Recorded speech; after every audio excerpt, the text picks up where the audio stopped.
Hello, guys. How are you all? I hope all of you are fine out there. And after a long time, I am here with the topic. There are three topics: World Declaration of Education for All, World Declaration for Education for All, and second is Convention Against Discrimination 1960. World Declaration for Education for All came in 1919. Okay, so first we discuss about World Declaration for Education for All. ठीक है, अब world declaration for education for all, इसमें declare का मतलब क्या होता है? घोषणा करना। वही उसी वर्ड से बना है डिक्लेरेशंस। Declarations means उद्घोषणाएं। तो सबसे पहले जब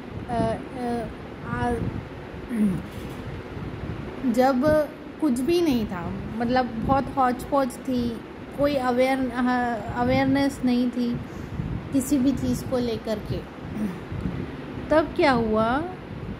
वर्ल्ड डिक्लेरेशन, मतलब ये जो डिक्लेरेशंस आए, universal declaration for human rights, ये मानव अधिकार क्या होते हैं, उनको लेकर के भी कुछ उद्घोषणाएं की गई। फिर ये आया, वो 1948 में आया था, ये आया 1990 में। तो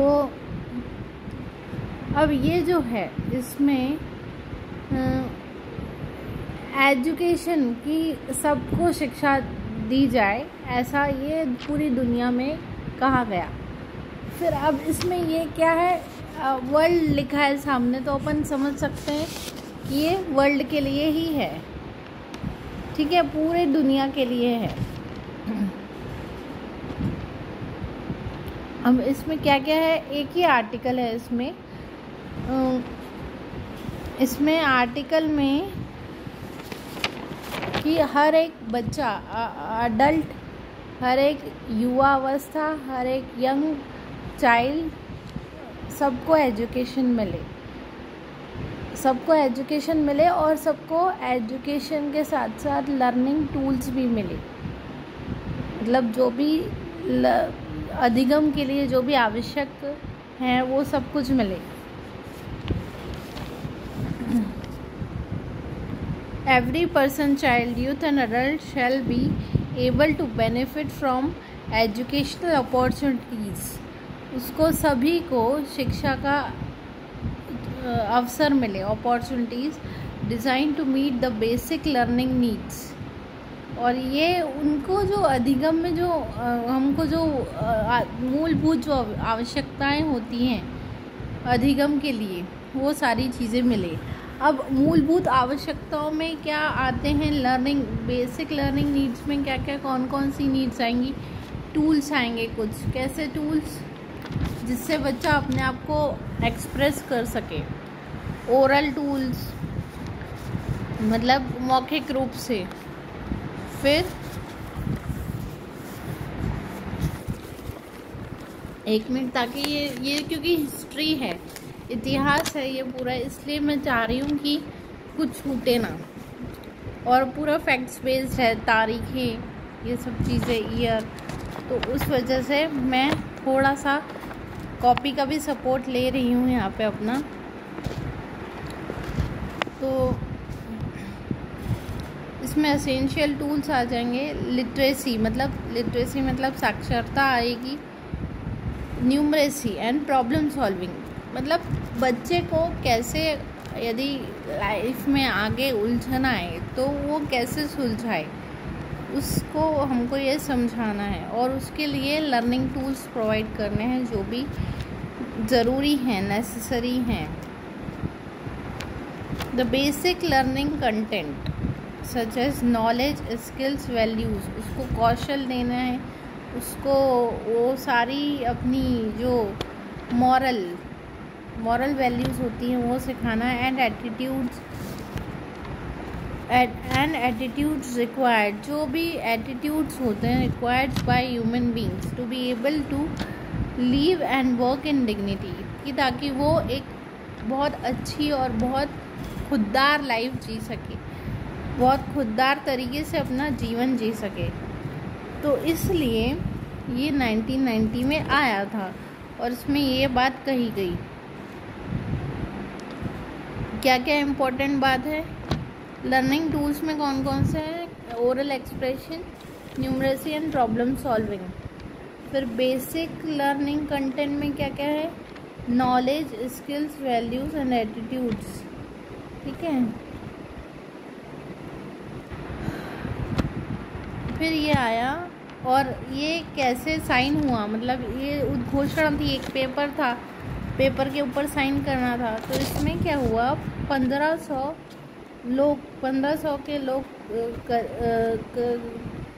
1500 के करीब लोग आए थे। और कितने देशों से आए थे? 155 देशों से आए थे।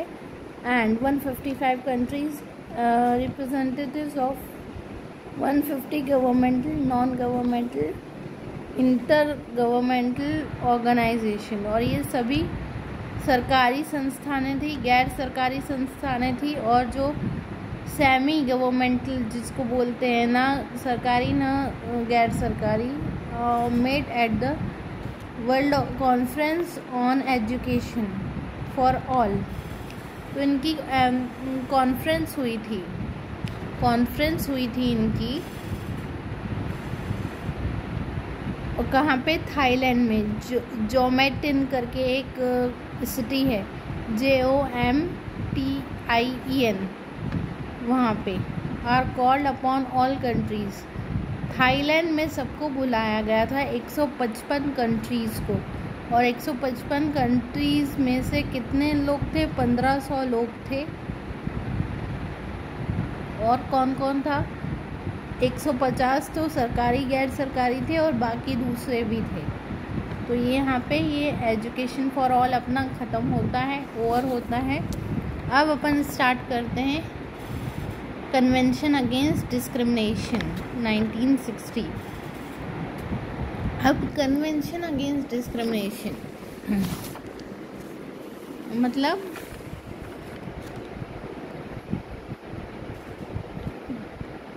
कन्वेंशन से आप क्या समझते हैं? कन्वेंशन मीन्स एग्रीमेंट, समझौता। यदि मैं वन वर्ड में कहूँ हिंदी में तो समझौता, और इंग्लिश में कहूँ तो एग्रीमेंट बिटवीन टू कंट्रीज़। दो देशों के बीच में एक एग्रीमेंट होता है, इसमें भी पेपर्स ही साइन होते हैं। ठीक है, कन्वेंशन अगेंस्ट डिस्क्रिमिनेशन। अब एजुकेशन फॉर ऑल तो आ गया कि सबको शिक्षा दी जाए। अब लेकिन यहाँ पे शिक्षा सबको नहीं मिल रही थी, सबको शिक्षा नहीं मिल पा रही थी, क्योंकि बहुत सारे लोग थे जो कि भेदभाव कर रहे थे। डिस्क्रिमिनेशन का मतलब होता है भेदभाव, कि ये ST है, जनजाति वर्ग का है, या जो भी बोलते हैं उसको ST, SC, OBC, या फिर कोई भी जेंडर, कलर के बेसिस पे भी पहले बहुत डिस्क्रिमिनेशन होता था। तो वो नहीं होना चाहिए, ऐसा कहा गया था इस कन्वेंशन में, इस समझौते में। और इसमें 19 अनुच्छेद थे और हैं भी, अभी भी है। आर्टिकल्स, 19 आर्टिकल्स थे। पहले आर्टिकल्स में इसमें डिस्क्रिमिनेशन की डेफिनेशन दी हुई है। सेकेंड आर्टिकल्स में इसमें और एक्सप्लेन किया है कि किसको क्या क्या मिलेगा। थर्ड आर्टिकल में फिर वही अगेन वही बात है। फोर्थ में है जिसमें मेन प्रोविजंस दिए हैं। फिफ्थ में फिर वो साइन वगैरह कौन करेगा। सिक्स्थ में भी यही बात है। फिर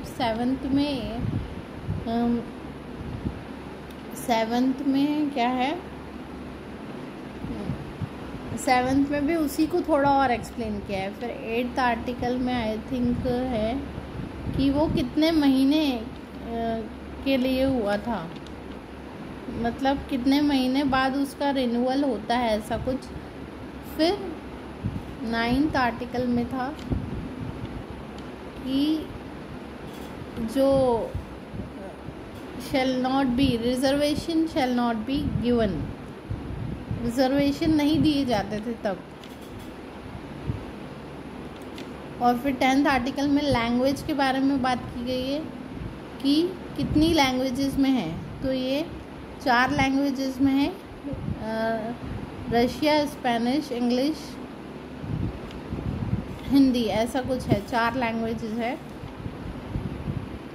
और फिर 11th में फिर वही बात की गई है कि कौन साइन करेगा, कौन मीटिंग कंडक्ट करेगा, कौन सेशंस लेगा, तो डायरेक्टर जनरल लेते हैं, कौन कॉन्फ्रेंस लेगा, कौन कॉन्फ्रेंस को हेड करेगा, तो डायरेक्टर जनरल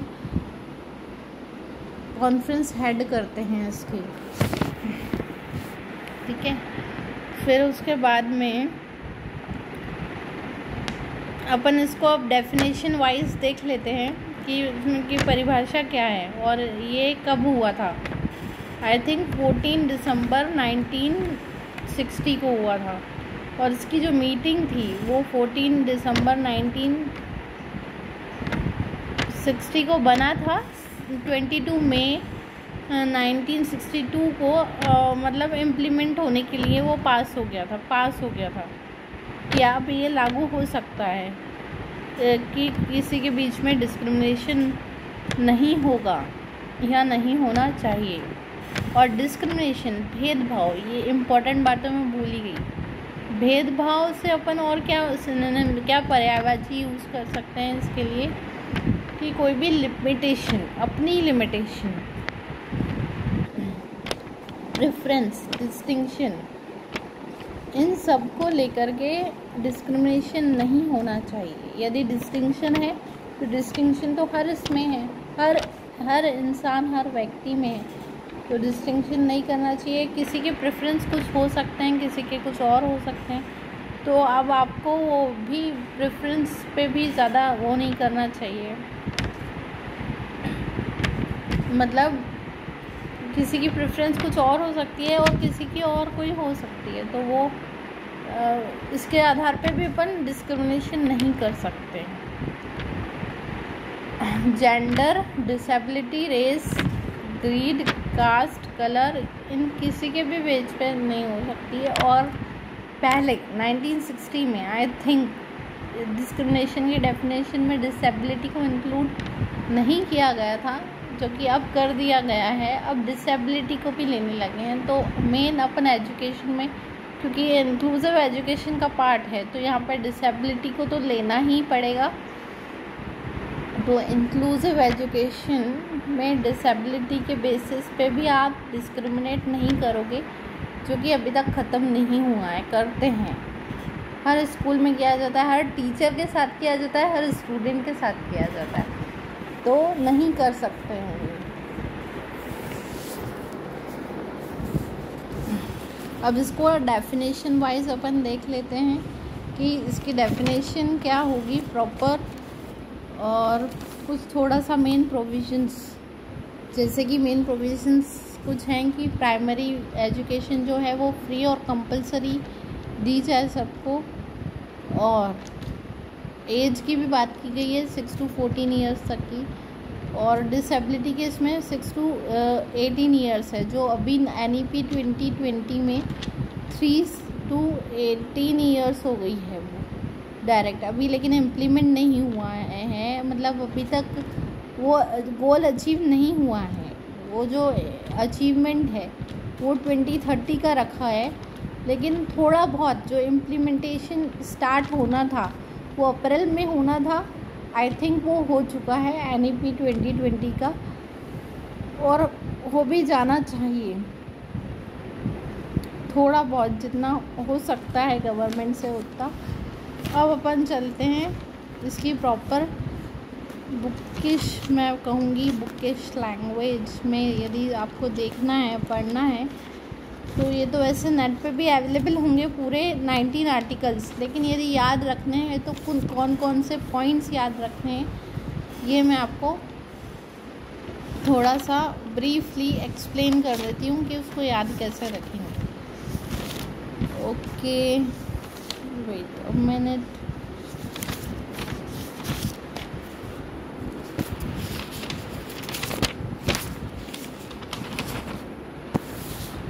हाँ, तो व्हाट आर इंटरनेशनल कन्वेंशंस? मैंने आपको बताया एग्रीमेंट। इंटरनेशनल कन्वेंशंस अंतर्राष्ट्रीय समझौते, इसको यदि हम हिंदी में कहें तो ये होगा एग्रीमेंट होगा, समझौता होगा between two different countries that is legally binding to the contracting states.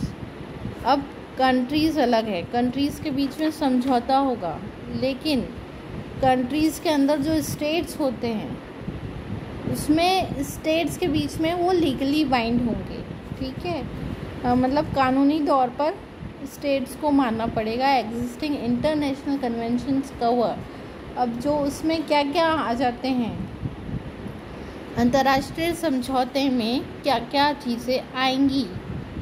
तो अंतर्राष्ट्रीय समझौते में कौन कौन से क्षेत्र आते हैं, तो इंक्लूडिंग ट्रेड, साइंस, क्राइम, व्यापार, विज्ञान, निशस्त्रीकरण यदि कोई है तो डिसआर्मामेंट, क्राइम,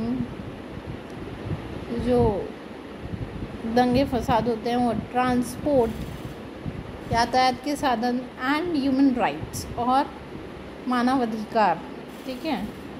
अब इसका जो पेरेंट ऑर्गेनाइजेशन है वो है UNESCO.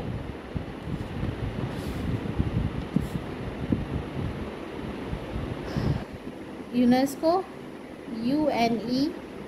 UNESCO, U for United and for Nations, E for Educational, S for Social,